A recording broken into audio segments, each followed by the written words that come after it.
What happens when a former royal sits down for what should be a routine late-night talk show appearance, only to find herself in the most explosive television confrontation in recent memory? Tonight, we're diving deep into the shocking events that unfolded when Meghan Markle appeared on The Late Show with Stephen Colbert, an interview that was supposed to promote her latest philanthropic venture, but instead became a verbal battlefield that left studio audiences stunned and network executives scrambling. Before we get into this incredible story, make sure to hit that subscribe button and drop a comment below telling me what you think really happened behind the scenes. Because what you're about to hear will leave you questioning everything you thought you knew about live television drama. The tension was palpable from the moment Meghan walked onto the Ed Sullivan Theatre stage. Those familiar with The Late Show know that Stephen Colbert typically maintains a balance between humor and serious discussion. But sources inside the studio that evening described an atmosphere unlike anything they had witnessed in years of working on the show.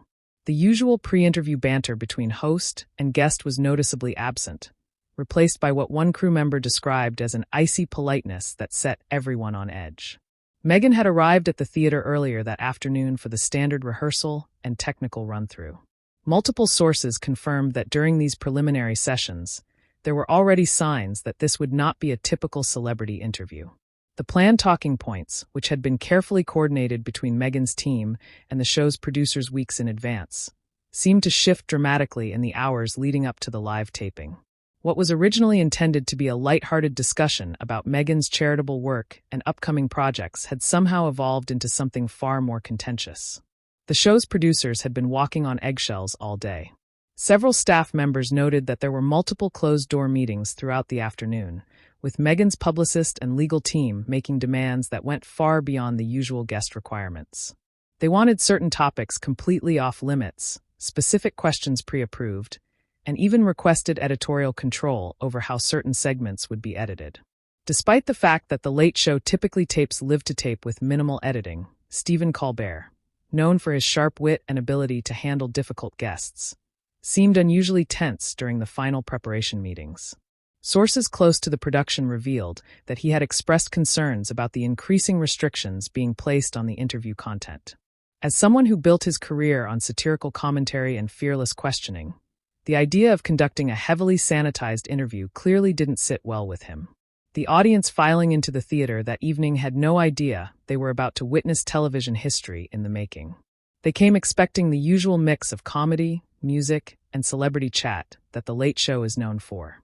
Instead, they would become unwitting participants in a confrontation that would dominate headlines and social media discussions for weeks to come. As the show's familiar theme music played, and Stephen took his position behind the iconic desk, there was an undercurrent of electricity in the studio that even the most casual observer couldn't ignore. The warm-up comedian had done his usual routine to energize the crowd, but several audience members later reported that something felt different, though they couldn't quite put their finger on what it was. When Stephen began his opening monologue, he seemed to be going through the motions, hitting his usual marks and delivering his prepared jokes with professional precision. But those who knew him well could detect a subtle change in his demeanor. There was an edge to his humor that seemed sharper than usual, and his transitions between topics felt more abrupt than his typically smooth delivery. The first segment proceeded normally enough, with Stephen covering the day's political news with his characteristic blend of insight and comedy. The audience responded as expected, laughing at the appropriate moments and applauding when prompted. But as the show moved toward the guest interview segment, the atmosphere in the studio began to shift perceptibly. Behind the scenes, final preparations were being made for Meghan's entrance. Her team had insisted on several last-minute changes to the set arrangement, moving chairs to specific positions and adjusting lighting in ways that struck the technical crew as unusual and unnecessarily complicated. These modifications delayed the show's progression and created additional tension among the production staff, who were already dealing with an unusually high-stress situation. The stage manager's voice could be heard through headsets, coordinating the complex logistics that had evolved around what should have been a straightforward celebrity interview. Camera operators were receiving modified instructions. Sound engineers were making adjustments to accommodate the new seating arrangement. And the show's director was clearly working overtime to manage all the moving pieces that had been thrown into motion by the day's developments. As Stephen prepared to introduce his guest, there was a moment of unusual silence in the studio.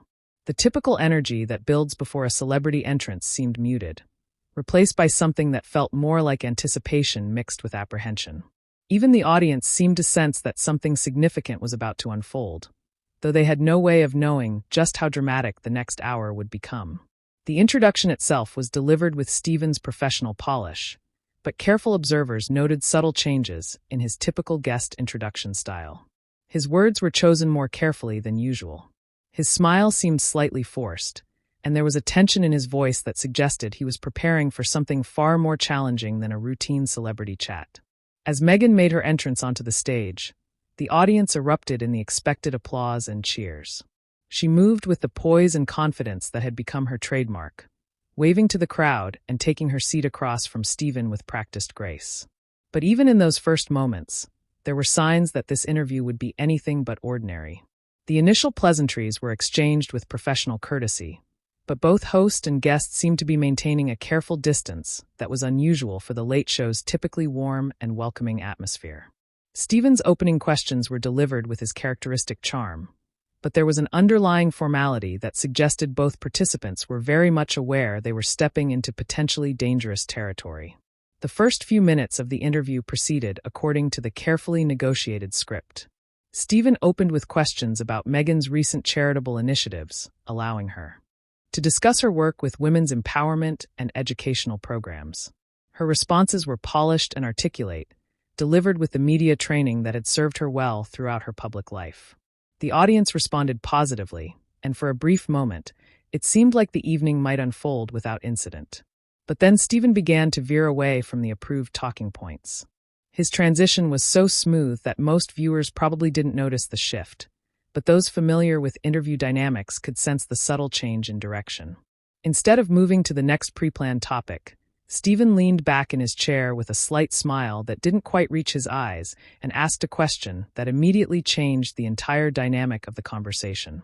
"You know, Meghan, there's something I've been curious about," Stephen said, his tone remaining conversational, but carrying an undercurrent that made everyone in the studio pay closer attention.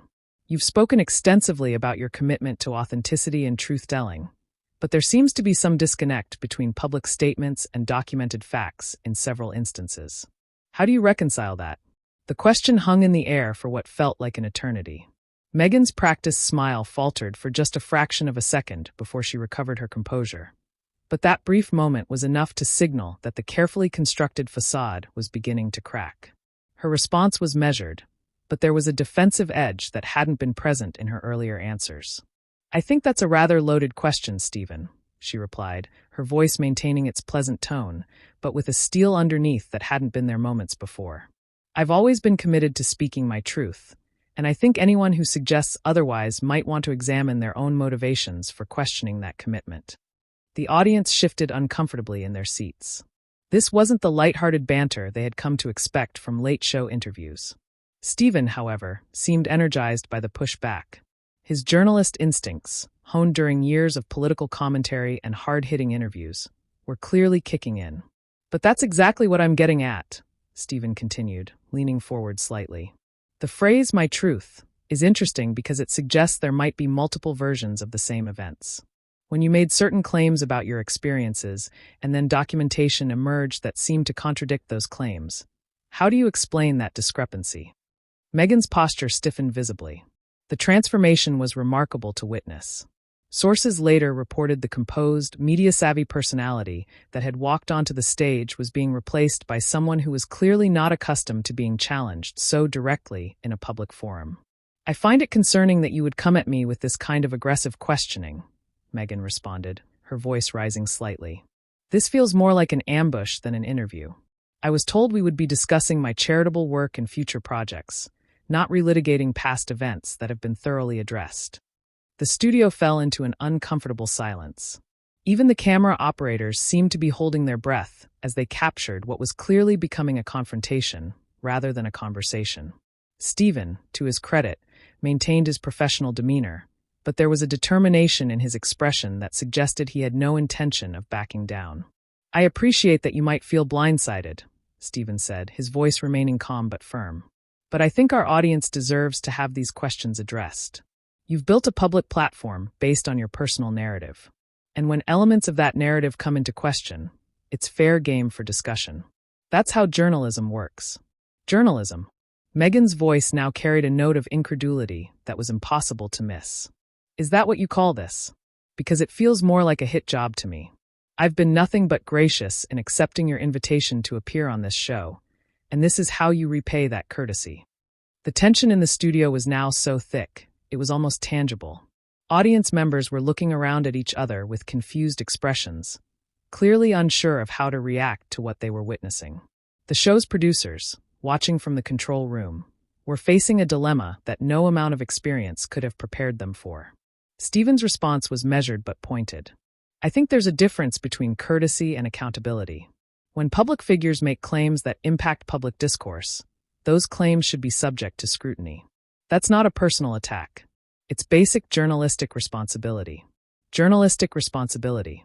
Meghan's composure was now completely gone, her voice carrying an edge of anger that was impossible to disguise.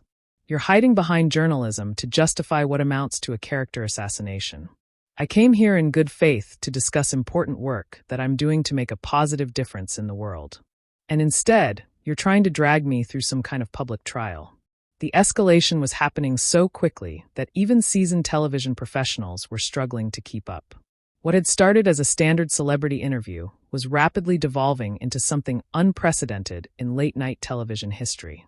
Stephen, perhaps sensing that he had pushed things to a critical point, attempted to dial back the intensity while still maintaining his position. Look, I'm not trying to put you on trial, he said, his tone becoming slightly more conciliatory. But I do think it's fair to ask questions when there are inconsistencies in public statements. That's not personal.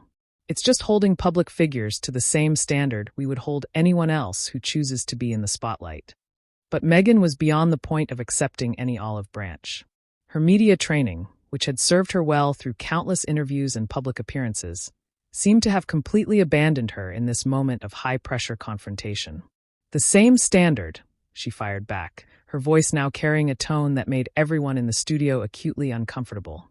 I don't think you would subject other guests to this kind of hostile interrogation. This feels targeted, and frankly it feels discriminatory. I have to wonder if there are other factors at play here that are influencing your approach to this interview. The implication hung in the air like a live wire. Stephen's expression hardened, and for the first time in the interview, his professional mask slipped slightly.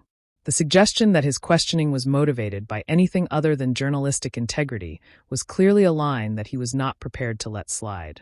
I'm going to stop you right there, Stephen said, his voice taking on a firmness that commanded attention. I've been doing this job for a long time, and I've interviewed people from every background imaginable. My questions are based on documented facts and legitimate concerns that have been raised in multiple credible sources. If you want to discuss the substance of those concerns, I'm happy to do that. But I'm not going to sit here and be accused of bias when I'm simply doing my job. The confrontation had now reached a point where it was clear that neither participant was going to back down. What had started as a discussion about charitable work had transformed into a battle of wills that was playing out in front of a live studio audience and millions of television viewers. The atmosphere in the studio had become electric with tension, and it was clear that something had to give. Meghan sat rigidly in her chair, her hands clasped tightly in her lap, while Stephen maintained his position behind the desk with the determination of someone who had crossed a line and was committed to seeing where it led. The audience, caught between fascination and discomfort, seemed to collectively hold its breath as the confrontation entered its final phase. You know what, Stephen? Meghan said, her voice taking on a tone that made everyone in the studio realize they were about to witness something unprecedented. I think I've heard enough. This entire setup was clearly designed to embarrass me, and I'm not going to sit here and be subjected to this kind of treatment any longer. She began to shift in her chair as if preparing to stand, but Stephen wasn't finished. His years of experience handling difficult interviews had taught him that backing down at crucial moments often meant missing the most important part of the story. I understand you're uncomfortable, Stephen replied, his voice steady but unyielding. But walking away doesn't address the legitimate questions that have been raised. If there are explanations for the inconsistencies we've discussed, now would be the time to provide them rather than simply dismissing the entire conversation. Meghan's response was swift and cutting. Inconsistencies? You mean the lies that have been spread about me by people with their own agendas? I'm not going to dignify this circus with further participation. This is exactly the kind of toxic behavior that drove me away from public life in the first place. The irony of her statement, given that she was currently sitting on a television show specifically to maintain her public profile, was not lost on anyone in the studio. Stephen seized on the contradiction immediately. But you chose to come back into public life, he pointed out, his tone becoming more pointed. You've written books, given interviews, started podcasts, and accepted speaking engagements. You can't simultaneously court public attention and then claim immunity from public scrutiny. That's not how it works for anyone else, and it shouldn't work that way for you. This direct challenge seemed to be the final straw for Meghan. Her carefully maintained composure completely evaporated, and what emerged was raw anger that shocked everyone present. "How dare you?" she said, her voice rising to a level that made several audience members visibly uncomfortable. "You have no idea what I've been through, what my family has endured, and the price we've paid for simply trying to live our lives with dignity. This attack on me is not just unprofessional. It's cruel and it's personal." Stephen's response was measured but firm. "Nothing I've said has been personal. I've asked questions based on public statements and documented evidence. If you consider that an attack, then perhaps the issue isn't with the questions, but with the answers." The exchange had reached a point where it was clear that resolution was impossible. Both participants had staked out positions from which neither was willing to retreat, and the confrontation was spiraling beyond anything that could be contained within the normal boundaries of television discourse. Meghan stood up abruptly, her movement so sudden that it startled the camera operators who had to quickly adjust their shots to follow her. "I'm done with this," she announced, her voice carrying clearly through the studio, despite the absence of her lapel microphone. "This is not what I agreed to, and I will not be a party to this kind of character assassination disguised as journalism." The studio fell into stunned silence. In decades of television production, most of the crew had never witnessed a guest simply walk out of a live interview. The logistics alone were staggering. The audience was confused and agitated, and the show's producers were facing a crisis that had no precedent in their experience. Stephen, to his credit, attempted to manage the situation professionally. "Meghan, I understand you're upset, but I think if we could just take a breath and continue this conversation in a more constructive way." But Meghan was beyond negotiation. "There is no constructive way to continue this," she interrupted, her voice carrying throughout the studio as she began to move toward the edge of the set. "This entire thing was a setup from the beginning, and I should have trusted my instincts when I sensed something was wrong during rehearsal." Her movement toward the exit triggered a flurry of activity behind the scenes. The show's stage manager was speaking urgently into his headset, trying to coordinate with the control room about how to handle the unprecedented situation. Camera operators were receiving conflicting instructions about whether to follow Meghan's exit or focus on Stephen's reaction. Stephen made one final attempt to salvage the interview. "If you have concerns about the questions or the format, we can address those," he said, speaking directly to Meghan, even as she continued to move away from the interview area. "But walking away doesn't solve anything, and it certainly doesn't address the issues we've been discussing." Meghan paused at the edge of the set and turned back to face him, her expression a mixture of anger and what appeared to be genuine hurt. "The only issue here is your apparent belief that you have the right to put me through this kind of public humiliation. I came here as a courtesy, and this is how you've chosen to treat that courtesy." What happened next would become the most talked-about moment in late-night television history. Instead of simply leaving the set, Meghan addressed the studio audience directly, her voice carrying the trained projection of someone accustomed to public speaking. "I want everyone here to know that this is not what was promised," she said, gesturing toward the confused and uncomfortable audience. "You came here expecting entertainment, and instead you've been made unwilling participants in what amounts to a public ambush.